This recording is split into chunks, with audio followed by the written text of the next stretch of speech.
Alright, what I've been doing to opening up the hole a little bit more is using a grinder, a little grinder on a drill, and just going around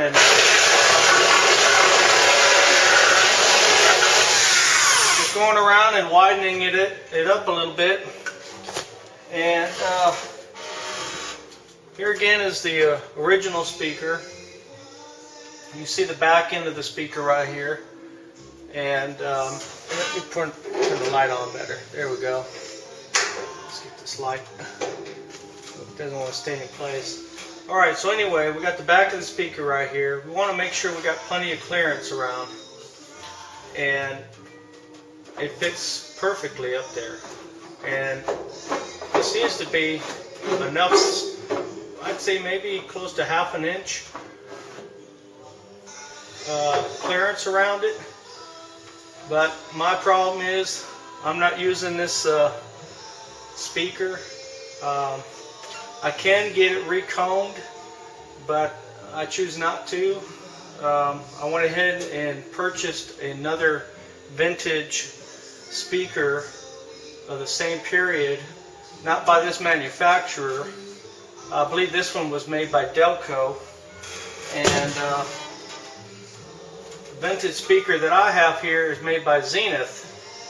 And if you notice, it's got a much bigger back end magnet. They're both 4 ohm speakers, but this one is just a little bit larger, and it goes into the hole pretty good, and I do have quite a bit of clearance around it, but I'm going to make it a little bit larger just to make sure I got plenty of clearance and that the speaker is not touching anywhere.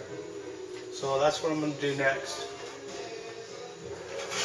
I'm going to grind it a little bit more. Alright, what I did was take my duct tape and I placed it up there and drew a circle and used that as a guide to the size of the hole that I wanted, and took the grinder and just went around, made a perfect hole. This hole is almost exactly 3 inches wide all the way around. So I also forgot to tell you guys that for this speaker it's going to need to be grounded, and so I went ahead and drilled a hole for the ground wire. And so the next thing I'm going to do now is I got a cable snake, and I'm going to go up from under here and bring that cable snake all the way through here, and then out through here, grab the wire and then pull it through. And so ain't too much more to do, and we'll have this thing sounding good. Alright, well, I got the wire through, as you can see, but I tell you, it was pretty difficult.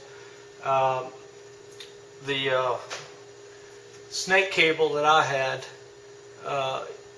it was a flat one, and it was kind of difficult getting through there. I would recommend a round snake cable, or maybe a long wire, a rounded wire. But I finally got it through. Went ahead and attached a little bit of this rubber tubing along here just to give it a little extra protection. Probably doesn't really need to be done, but I went ahead and did it. And as you can see, I've attached the ground wire to the speaker. That's how it's supposed to be. And then you attach the other side. Alright. Now let's see if I can get this lined up in here pretty good. Let's see.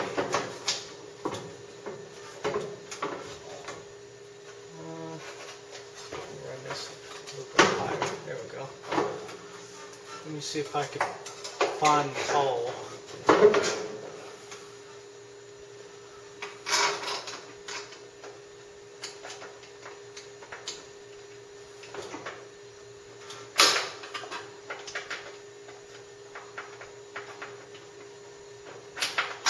This you don't want to go in that one, is try putting it in this pilot.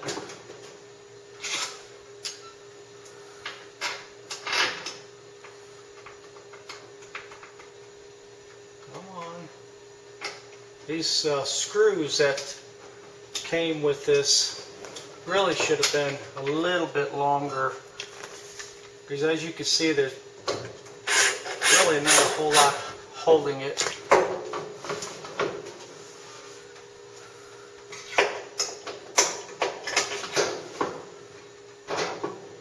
Okay.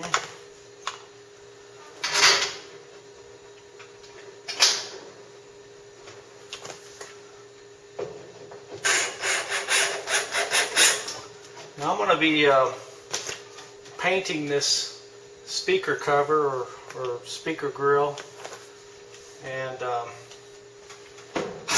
so this is just temporarily putting it up. Again, I want to be painting this truck, and when the time comes to paint it, then I will paint the grill. So there we go. Alright, now the test. Turn the radio on.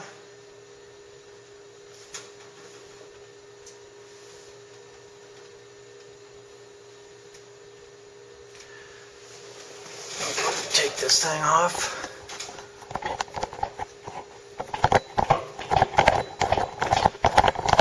There we go, I hear the radio. Alright. Tigers of Charlotte were able to take home the title over those pesky Okay. Falcons, or Lady Falcons in that case, I suppose. Again, I'm in a metal building, and don't really get too many good stations in here. So anyway, counties down there in East Hickman, so I'm curious to see what the stamp support is for that, because Hickman and East Hickman don't really get along. so it gets pretty loud, and what's good about it is it's right above you. It's good it's right above you, so you can actually hear the sound better.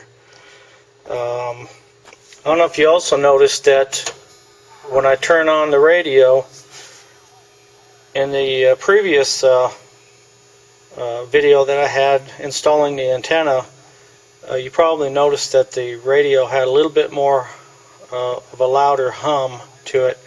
What I went and did with this radio is I went ahead and changed the